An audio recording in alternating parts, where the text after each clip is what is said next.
ಅಲೈಕುಂ ವರಹಮತುಲ್ಲಾಹಿ ವಬರಕಾತು. ಪ್ರೀತಿಯ ಸನ್ಮಿತ್ರರೇ, ಇಸ್ಲಾಮಿನ 1ನೇ ಖಲೀಫೆಯಾಗಿರುವಂತಹ ಮಹಾನರಾದ ಅಬೂಬಕರ್ ಸಿದ್ದೀಕ್ ರಲಿಯಲ್ಲಾಹು ಅನ್ಹು ಒಂದು ದಾರಿಯಲ್ಲಿ ಸಾಗುತ್ತಿರುವಾಗ ಅವರ ಬಾಯಿಯಲ್ಲಿ ಸಣ್ಣ ಕಲ್ಲುಗಳಿದ್ದವು. ಸ್ವಹಾಬಿಗಳು ಕೇಳಿದರು, ಯಾತಕ್ಕಾಗಿ ಬಾಯಿಯಲ್ಲಿ ಕಲ್ಲುಗಳನ್ನಿಟ್ಟು ಓಡಾಡುತ್ತಿದ್ದೀರಿ? ಆವಾಗ ಅಬೂಬಕರ್ ಸಿದ್ದೀಕ್ ರಲಿಯಲ್ಲಾಹು ಅನ್ಹು ಹೇಳಿದಂತಹ ಮಾತು, ನನ್ನ ಮಾತಿನಿಂದ ಯಾರಿಗೂ ನೋವಾಗಬಾರದು ಎಂದಾಗಿತ್ತು ನನ್ನ ಉದ್ದೇಶ.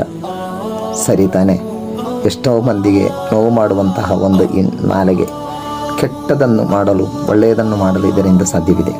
ಎಷ್ಟು ಒಳ್ಳೆಯದನ್ನು ಮಾಡುತ್ತೇವೆ ಅದಕ್ಕಿಂತ ಹೆಚ್ಚಾಗಿ ಕೆಟ್ಟದನ್ನು ಕೂಡ ಈ ನಾಲಿಗೆಯೇ ಮಾಡುತ್ತದೆ. ಅದರಿಂದ ಮಾತನಾಡುವುದಕ್ಕಿಂತ ಮುಂಚೆ ನಾವು ಆಲೋಚನೆ ಮಾಡಿ ಮಾತನಾಡಬೇಕಾಗಿದೆ.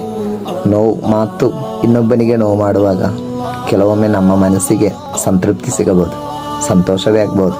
ಅದು ಅಲ್ಪ ಕಾಲ ತಾನೇ. ಆ ಒಂದು ಮಾತಿನಿಂದ ಅವನ ಮನಸ್ಸು ನೋವಾಗಿದ್ದರೆ ಖಂಡಿತವಾಗಿಯೂ ಅಲ್ಲಾಹನು ನಮ್ಮನ್ನು ಶಿಕ್ಷೆಯಿಂದ ಹೊರತುಪಡಿಸುವುದಿಲ್ಲ. ನಮ್ಮನ್ನು ಖಂಡಿತವಾಗಿಯೂ ಅಲ್ಲಾಹನು ಅದೇ ಶಿಕ್ಷೆಗೆ ಗುರಿಪಡಿಸುತ್ತಾನೆ. ಆದ್ದರಿಂದ ಇನ್ನೊಬ್ಬರಿಗೆ ನೋವಾಗದಂತೆ ಮಾತುಗಳಲ್ಲಿ ಹಿತವನ್ನು ಹಿಡಿದುಕೊಂಡು ಮಾತನಾಡುವ ಅಲ್ಲಾಹು ತೌಫೀಕ್ ನೀಡಲಿ.